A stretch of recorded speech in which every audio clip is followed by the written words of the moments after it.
Lecture de la 9e conférence donnée par Rudolf Steiner le 25 mai 1910 à Hambourg, extraite du cycle de conférences intitulé Manifestation du karma.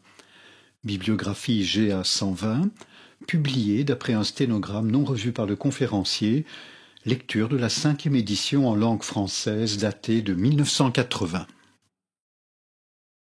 La 9e conférence est intitulée De quelques enchaînements karmiques, l'homme et la femme, la naissance et la mort. Comme je l'ai fait remarquer à plusieurs reprises, nous ne pouvons qu'esquisser en grandes lignes les lois karmiques, afin de donner quelques aperçus sur ce domaine presque infini. Rappelez-vous tout ce que nous avons dit ces derniers jours, et vous ne vous étonnerez plus à l'idée que l'être humain est véritablement poussé par certaines couches de conscience à chercher dans le monde extérieur les effets réparateurs des causes karmiques incorporées par lui-même à son organisme. Il peut réellement être attiré vers un lieu où il sera exposé à une infection qui lui offrira l'effet compensateur cherché. Il pourra même être attiré vers une catastrophe pour y chercher la réparation qu'il devait trouver dans cette vie. Or, que devient le karma si nous sommes en mesure d'empêcher cet être humain, par quelque moyen, de trouver la réparation voulue? Si nous pouvons établir des mesures d'hygiène qui rendront impossibles les maladies vers lesquelles le karma pouvait précisément le pousser. Nous avons déjà montré qu'il ne dépend pas de l'individu de se trouver dans un cas exceptionnel de ce genre. Nous avons vu comment, par exemple, des besoins de propreté réapparaissent à une époque déterminée, simplement parce que ces besoins, qui avaient dû disparaître à des époques passées, sont ramenés par les correspondances de l'évolution. Et nous avons conclu qu'une découverte quelconque, à un moment donné, est absolument soumise aux grandes lois karmiques. On comprend sans peine, par exemple, que les mesures hygiéniques modernes n'aient pas été inventées avant notre époque, parce que l'humanité avait besoin des maladies dont ces règles doivent délivrer le monde. Pour le comportement général de la vie à une époque, l'humanité est réellement soumise à des lois bien déterminées, et jusqu'à ce qu'une mesure quelconque puisse devenir utile à l'évolution humaine, la possibilité même de la trouver n'est pas donnée. Car ces lois ne dérivent pas de la vie pleinement consciente, raisonnable et logique que l'individu connaît entre la naissance et la mort, mais de l'esprit collectif de l'humanité. Il vous suffira, pour vous en convaincre, de constater comment telle découverte ou telle invention n'est faite qu'au moment où l'humanité est mûre pour la recevoir. Un coup d'œil sur l'histoire de l'évolution humaine vous en fournira maints exemples. Songez que nos ancêtres, autrement dit nos propres âmes en d'autres corps, ont vécu sur l'ancien continent atlantéen dans des formes tout à fait différentes des corps humains actuels. Ce continent fut submergé, et c'est à une certaine époque bien plus tardive que les découvertes permirent, à un moment donné, aux habitants des deux continents terrestres émergés, de communiquer entre eux. Il n'y a pas très longtemps que les peuples de l'Europe ont pu revenir de nouveau vers les régions qui s'étaient détachées de l'autre côté du continent atlantéen. En vérité, de grandes lois président à ces choses. Il ne dépend pas de la volonté ou du caprice des êtres humains qu'il se produise une découverte permettant au karma de se modifier. Un changement arrive au moment où il doit arriver. Mais abstraction faite de cela, nous pouvons influencer le karma humain en écartant certaines causes de maladies qui, sans notre intervention, eussent été recherchées par des êtres conformément à leur karma. Influencer, entre guillemets, ici ne signifie pas repousser, mais diriger dans un autre sens. Prenons un cas extrême. Supposons que, poussés par leur karma, un certain nombre d'êtres se sentent incités à rechercher les conditions qui leur apporteraient une compensation karmique. Mais ces conditions, entre-temps, ont été supprimées pour des raisons d'hygiène. On ne peut plus les rencontrer. ces êtres ne sont pas libérés pour cela des effets karmiques que leur être intérieur réclame.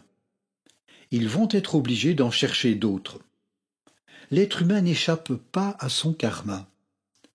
Les mesures de l'hygiène moderne ne le déchargent pas de la dette qu'il aurait payée si elle n'avait pas été inventée. La réparation karmique à laquelle nous échappons d'un côté doit être remplacée par une réparation d'un autre ordre. En dirigeant les influences vers une nouvelle direction, nous ne faisons que créer la nécessité de trouver d'autres occasions et d'autres influences. Admettons que beaucoup d'épidémies, de causes collectives de maladies, soient dues simplement à ce que ceux qui ont forgé ces causes veulent se débarrasser des effets karmiques qu'ils se sont attirés. C'est le cas, par exemple, de la petite vérole, qui est l'expression organique du manque d'amour. Si nous arrivons à écarter la possibilité de cette maladie, la cause, le manque d'amour, n'en persiste pas moins, et les âmes en question doivent chercher dans cette incarnation ou la suivante d'autres moyens de compenser leur karma. De nos jours, en effet, on élimine une quantité de causes d'événements extérieurs vers lesquels les êtres humains auraient été poussés afin de s'acquitter de certaines dettes karmiques contractées dans des vies passées.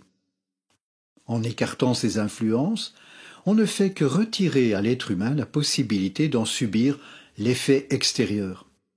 Sa vie physique devient plus agréable ou plus saine, mais il est obligé de chercher ailleurs les compensations karmiques qu'il aurait demandées au processus de la maladie. Sauvé de nos jours du point de vue de la santé, il est condamné à chercher par d'autres voies la réparation karmique. Si une vie saine offre plus d'agréments physiques, l'âme reçoit donc une influence en sens opposé. Peu à peu, elle découvre en elle-même une sorte de vide, un malaise. Il lui manque quelque chose.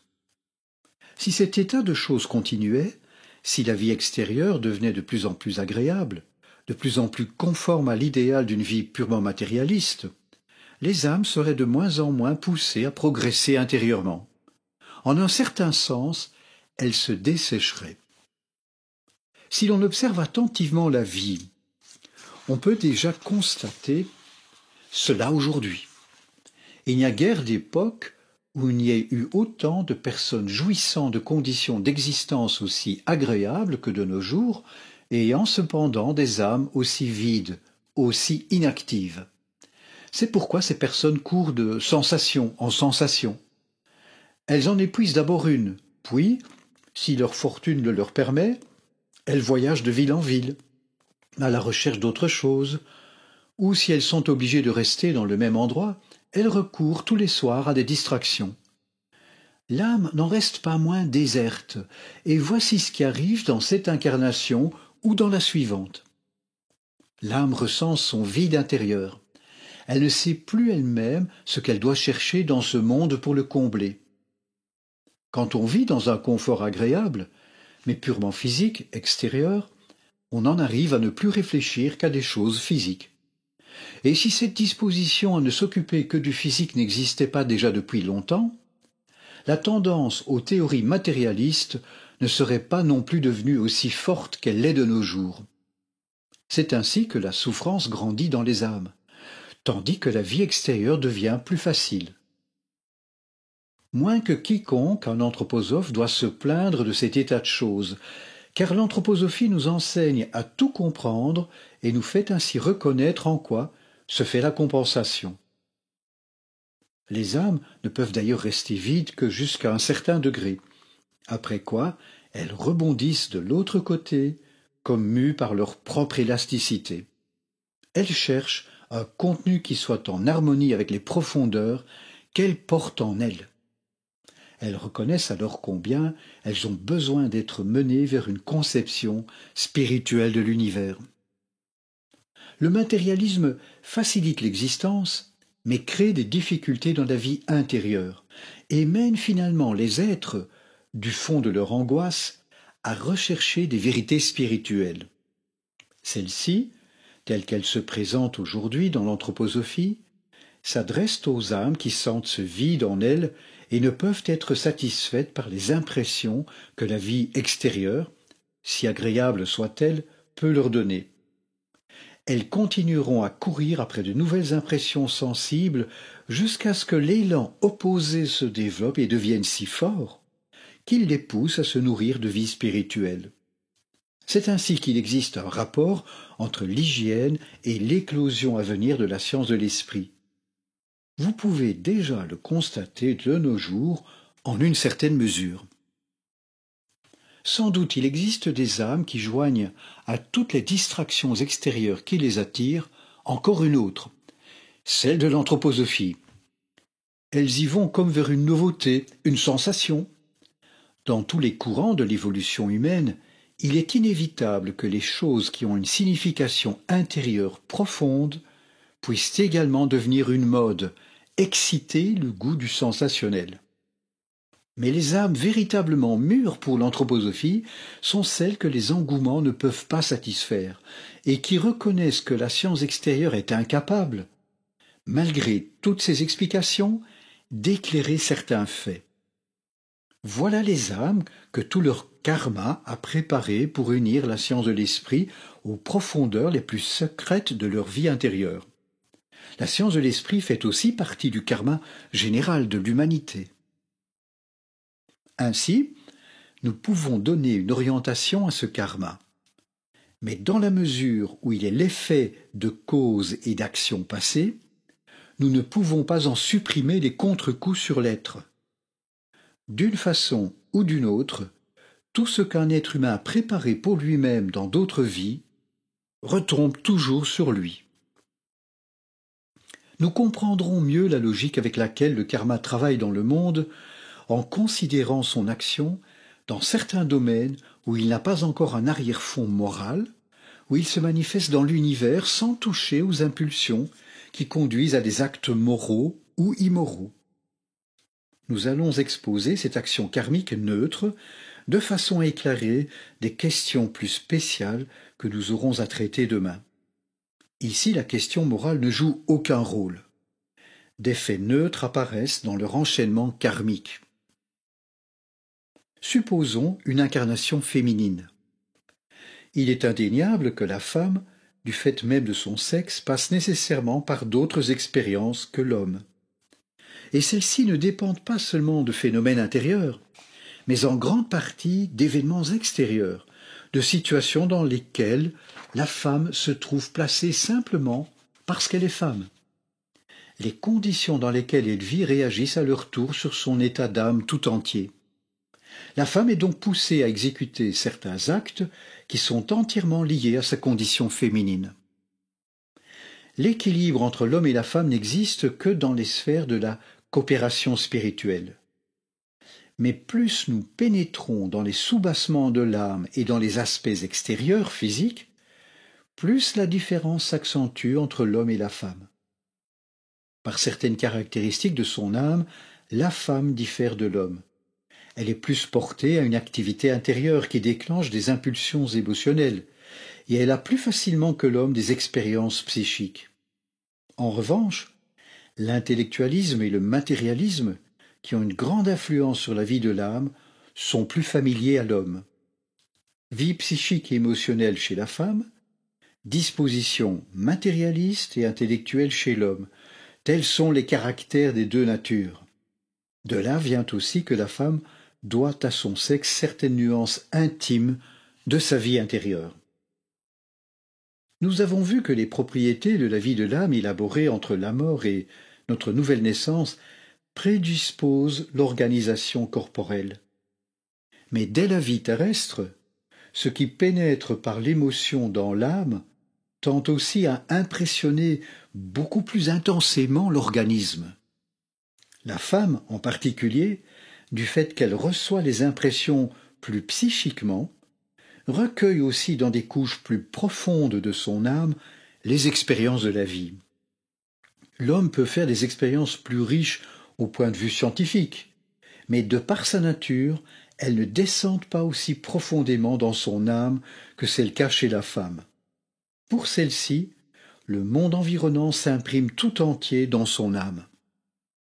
Les événements de la vie acquièrent aussi une grande tendance à agir plus fortement sur l'organisme à venir. Une vie de femme développe donc une tendance à modifier profondément le prochain organisme.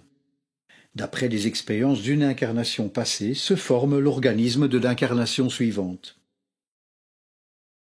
Or, travailler profondément sur et dans un organisme, cela signifie produire un organisme masculin. Un organisme masculin apparaît lorsque les forces de l'âme veulent s'imprimer plus fortement, veulent se creuser plus profondément dans la matière. Les expériences féminines d'une vie ont pour effet dans la suivante la production d'un organisme masculin. C'est pourquoi on dit en occultisme « l'homme est le karma de la femme ». En effet, l'organisme masculin d'une incarnation est le fruit des expériences d'une incarnation féminine précédente. Qu'en est-il maintenant des expériences de l'homme? Dans l'organisme masculin, l'être intérieur s'est plus profondément enraciné dans la matière. Il s'en est plus fortement saisi que chez la femme. La femme conserve une plus grande partie de spiritualité non incorporée. Elle ne s'installe pas aussi profondément dans la matérialité. Sa corporéité reste plus souple. La femme ne se sépare pas autant de l'esprit. Ce qui caractérise la nature féminine, c'est précisément qu'elle conserve plus de spiritualité libre et tend moins par conséquent à descendre dans la matière. Elle conserve surtout un cerveau plus malléable. C'est pourquoi il n'est pas étonnant que les femmes aient un penchant spécial vers ce qui est nouveau, en particulier dans le domaine spirituel, parce qu'elles ont gardé leur cerveau plus libre et la résistance est moins grande. Ce n'est pas l'effet du hasard, mais d'une loi profonde si un mouvement qui, par sa nature, touche au spirituel, comprend un plus grand nombre de femmes que d'hommes. Qui est homme sait quel instrument difficile à manier est souvent le cerveau masculin. Par sa raideur, il oppose des obstacles terribles quand on veut l'employer à des raisonnements plus souples. Il résiste, il faut l'éduquer par toutes sortes de moyens avant qu'il perde sa rigidité. Tout homme peut en faire personnellement l'expérience. La nature masculine est donc plus condensée, plus ramassée. Elle a été plus comprimée, rendue plus raide, plus dure. Elle est devenue plus matérielle. Or, un cerveau rigide est un instrument d'intellectualité plus que de psychisme, car l'intellectualité est en affinité avec le plan physique. Ce que l'on doit appeler l'intellectualité masculine tient au cerveau plus rigide, plus durci de l'homme. On pourrait parler d'un certain degré de congélation du cerveau, entre guillemets. Il faut qu'il dégèle avant de pouvoir se livrer à des raisonnements plus subtils. Par là, l'homme est porté à accueillir moins d'impressions, à faire moins d'expériences se rattachant aux profondeurs de la vie de l'âme. Celles qui, là, ne descendent pas profondément. Nous en avons une preuve dans la science extérieure si superficielle qui saisit si peu le côté intérieur de l'âme. Nous voyons combien est vaste, il est vrai, le champ de sa pensée, mais combien elle reste superficielle quand il s'agit de relier des faits entre eux. Un exemple nous montrera la superficialité qui règne de nos jours. Supposez qu'un étudiant suive les cours d'un professeur de sciences naturelles qui soit un enragé darwiniste. Voici à peu près comment ce représentant de la théorie de la sélection caractérisera certains faits. D'où vient, dira-t-il, que le coq, par exemple, a de si belles couleurs bleutées dans ses plumes? Il faut l'attribuer à l'influence de la sélection sexuelle, car le coq attire les poules par ses couleurs. Les poules choisissent parmi eux les coqs dont les plumes sont à reflets bleus. Par suite, tandis qu'une espèce se développe spécialement, les autres diminuent. C'est là un progrès, c'est ainsi qu'agit la sélection sexuelle, entre guillemets, de la race. Et l'étudiant passe maintenant à un cours voisin. Supposons qu'on étudie la physiologie des sens. Il y entend ce qui suit. On a fait des expériences qui prouvent combien les couleurs du spectre agissent de façon différente sur des êtres divers. On peut démontrer que les poules, par exemple, ne perçoivent pas les couleurs du spectre qui vont du bleu au violet, qu'elles ne perçoivent que les couleurs qui vont du vert à l'orange, au rouge et à l'ultra-rouge. Si l'étudiant a l'idée de rapprocher ces deux faits qu'on enseigne aujourd'hui, il va être poussé à prendre ces enseignements d'une façon superficielle. La théorie de la sélection est bâtie sur cette supposition que les poules voient des couleurs brillantes sur le coq et qu'elles s'en réjouissent, alors qu'en réalité ces plumes leur paraissent noires comme la nuit, puisqu'elles ne voient pas ces couleurs. Ce n'est là qu'un exemple, mais c'est un fait certain que celui qui veut faire des études vraiment scientifiques se trouve continuellement en présence de cas semblables. L'intellectualité ne pénètre pas profondément dans les faits de la vie. Elle est obligée de rester à la surface. Quant à la mentalité matérialiste, elle ne peut absolument rien saisir de la vie de l'âme. La conséquence en est que l'être masculin, en quittant une incarnation où il vécut surtout dans son corps, emporte avec lui, entre la naissance et la mort, la tendance à descendre moins profondément dans l'organisme à son incarnation suivante. Il a moins de force pour le faire. C'est pourquoi il en résulte un penchant à construire dans la vie suivante un corps de femme. À nouveau, il est juste de dire « la femme est le karma de l'homme ». Nous constatons par des faits qui n'ont rien à voir avec le domaine moral que ce que l'être s'est préparé durant une incarnation a effectivement une action organisatrice sur son corps dans l'incarnation suivante. Et ces influences interviennent profondément, non seulement dans notre vie intérieure, mais aussi dans nos actes extérieurs. C'est pourquoi nous devons dire l'activité extérieure d'un être dans une de ses vies sera déterminée par les expériences d'homme ou de femme qu'il a eues dans sa vie précédente. Les expériences féminines le prédisposent à se former un organisme masculin et vice-versa. Dans des cas anormaux seulement, le même sexe se répète pendant plusieurs incarnations, mais tout au plus 7 fois. La règle est que tout organisme masculin tend à devenir féminin et vice-versa. Toute aversion est vaine dans ce domaine, car il ne s'agit pas de ce qu'on désire dans le monde physique, mais des tendances qu'on nourrit entre la mort et une nouvelle naissance, et celles-ci sont souvent déterminées par des raisons beaucoup plus sages que ne l'est par exemple la répugnance que l'on peut éprouver durant une incarnation masculine à l'idée de se réincarner comme femme dans la vie suivante. Vous avez là une loi importante qui vous montre comment une vie est déterminée par une vie antérieure et comment aussi on peut déterminer les actes de la vie suivante. Il s'agit maintenant de reconnaître un autre rapport karmique dont nous aurons également besoin pour éclairer les questions essentielles qui nous restent à traiter.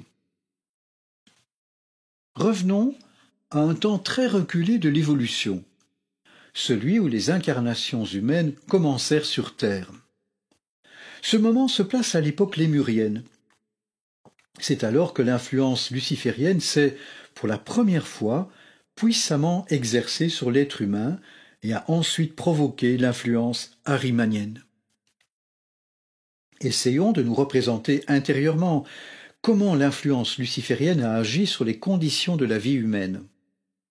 Le fait que l'être humain ait pu recevoir à ce moment l'influence luciférienne dans son corps astral a eu pour effet de disposer celui-ci à intervenir beaucoup plus profondément dans la matière du corps physique et surtout tout autrement qu'il ne l'eût fait sans l'influence luciférienne. Cette action rendit l'être humain plus matériel. Sans elle, il n'aurait pas tellement désiré descendre dans la matière. Il serait maintenu dans des régions plus hautes de l'existence. Ainsi, eut lieu une interpénétration de l'être extérieur et de l'être intérieur qui, sans l'influence luciférienne, eût été bien moins grande. Elle eut pour première conséquence de faire perdre à l'être humain la vision rétrospective des événements qui avaient précédé son incarnation. La naissance devint un acte qui liait si intensément son être intérieur à son être physique extérieur que le souvenir de ce qu'il avait vécu dans les mondes spirituels s'éteignit. Sans l'influence luciférienne, il l'eût conservé. Lucifer a ravi à l'être humain le souvenir de ses expériences spirituelles antérieures. C'est pourquoi l'être humain ne se souvient pas de ce qui se passe entre la mort et une nouvelle naissance. Il est condamné à chercher dans le monde extérieur ses expériences et les enseignements de la vie. Vous commettriez une grave erreur si vous pensiez que seules les substances grossières qu'il s'assimile, les aliments qu'il ingère, font de l'être humain ce qu'il est. Les autres contacts qu'il a avec le monde, ce qui pénètre en lui par ses sens, tout agit également sur lui. Mais à cause de sa densité matérielle, les aliments eux-mêmes agissent autrement qu'ils ne l'auraient fait sans cela. Représentez-vous que l'influence luciférienne n'ait pas eu lieu. Tout, alors depuis les aliments jusqu'aux impressions des sens, tout agirait de façon plus subtile. L'être humain mêlerait à chaque impression sensible le souvenir des expériences qu'il fait entre la mort et une nouvelle naissance. Quelque chose d'autre encore se passerait. L'être humain aurait la certitude que tous les événements de son existence projettent leurs effets dans une durée sans fin. Il se dirait « En apparence, la mort intervient, il est vrai. » Mais toute chose continue d'agir. Parce que l'être humain a été forcé de prendre en lui des éléments plus denses qu'il ne l'eût fait sans l'influence luciférienne, il crée des échanges entre sa propre nature corporelle et les éléments les plus denses du monde extérieur. Quelle est la conséquence de ces échanges? Le monde spirituel est éteint à partir de la naissance. Pour que l'être humain vive dans le monde spirituel, pour qu'il s'y réveille de nouveau, il faut qu'il rentre dans cet état où tout ce qui nous vient du dehors enlève de nouveau à l'être humain sa matière la plus dense. Il faut pour rentrer dans la spiritualité que nous attendions le moment où le corps matériel extérieur nous est enlevé. Cette matière qui pénètre ainsi en nous depuis la naissance détruit graduellement notre nature corporelle. Si cette matière trop grossière n'y pénétrait pas, il ne s'introduirait pas en nous l'élément qui va conduire notre nature corporelle à sa mort et qui la dissocie progressivement jusqu'à ce qu'elle ne puisse plus subsister. Cette matière dense due à l'action luciférienne annihile lentement le corps jusqu'à ce que, par la mort, il devienne tout à fait inutilisable. L'influence luciférienne est donc la cause karmique de la mort. Si la naissance n'avait pas ce caractère, la mort non plus ne serait pas pour l'être humain ce qu'elle est. L'être humain aborderait la mort avec une vision sûre de ce qui va lui arriver. La mort est la conséquence karmique de la naissance. La naissance et la mort sont karmiquement liées. J'ai dit qu'on ne peut pas parler de karma pour les animaux dans le même sens que pour l'être humain. Si quelqu'un disait que la naissance et la mort sont karmiquement liées chez l'animal aussi, c'est qu'il ignorerait que la naissance et la mort sont pour l'être humain tout autre chose que pour l'animal. Ce qui extérieurement paraît identique diffère intérieurement. Il s'agit dans la naissance et la mort humaine non de ce qui se passe pour le corps, mais du changement de conscience. Chez l'animal, c'est l'âme groupe, l'âme de l'espèce seule qui a conscience de vivre. Elle éprouve à la mort d'un animal à peu près ce que vous éprouvez quand vous vous faites couper les cheveux et que ceux-ci ensuite repoussent lentement. L'âme groupe d'une espèce animale ressent dans la mort d'un animal comme s'il se détachait un membre qui peu à peu aurait la faculté de repousser. C'est donc l'âme groupe que nous pouvons comparer au jeu humain. Elle ne connaît ni naissance ni mort. Elle contemple également ce qui est avant la naissance et après la mort. Parler de naissance et de mort pour l'animal comme on en parle pour l'être humain est une absurdité, car les causes sont totalement différentes. C'est nier l'activité intérieure de l'esprit que de croire que ce qui se présente sous les mêmes apparences soit intérieurement dû aux mêmes causes. La ressemblance des phénomènes extérieurs n'est jamais le signe certain d'une identité des causes. Vous pouvez vous convaincre que l'apparence sensible extérieure n'est pas une preuve de la vie intérieure. Supposez que vous arriviez à 9 heures dans un endroit déterminé. Vous voyez là 2 hommes l'un à côté de l'autre. Vous allez à vos affaires. À 3 heures, vous revenez au même endroit et vous les y retrouvez. Ce qui s'offre à votre vue est une apparence extérieure. Mais recherchez ce que ces 2 hommes ont fait entre-temps et vous trouverez peut-être que l'un est resté là, tandis que l'autre a pu faire une longue course et se fatiguer. De même qu'il serait absurde de prétendre que parce que ces 2 hommes sont à 3 heures à l'endroit où ils étaient à 9 heures, les mêmes choses se sont passées en eux. Il est tout aussi absurde, si l'on trouve 2 cellules de même forme, de conclure à l'identité de leur fonction intérieure. Ce qu'il faut connaître, c'est l'ensemble des causes qui ont amené une cellule à occuper telle place donnée. C'est pourquoi la physiologie cellulaire moderne, qui se base sur la recherche de la structure des cellules, fait absolument fausse route. Jamais les apparences sensibles ne pourront prouver la nature intérieure d'une chose. Il faut mûrir en soi ces pensées si l'on veut comprendre qu'à celui qui les a occultement observées, la naissance et la mort apparaissent toutes différentes chez l'être humain que chez le mammifère, et d'autant plus chez l'oiseau. Ces choses ne pourront être étudiées que lorsqu'on en connaîtra l'aspect spirituel. C'est pourquoi tout le côté théorique de la science de nos jours est une hypothèse gratuite et échafaudée en combinant les faits extérieurs d'après leur apparence. Nous avons examiné aujourd'hui 2 domaines neutres dans le champ d'action de la loi karmique, et vous verrez qu'ils formeront la base de nos considérations suivantes. Nous avons reconnu comment l'organisation féminine est la conséquence karmique d'expériences masculines, et l'organisation masculine, celle d'expériences féminines.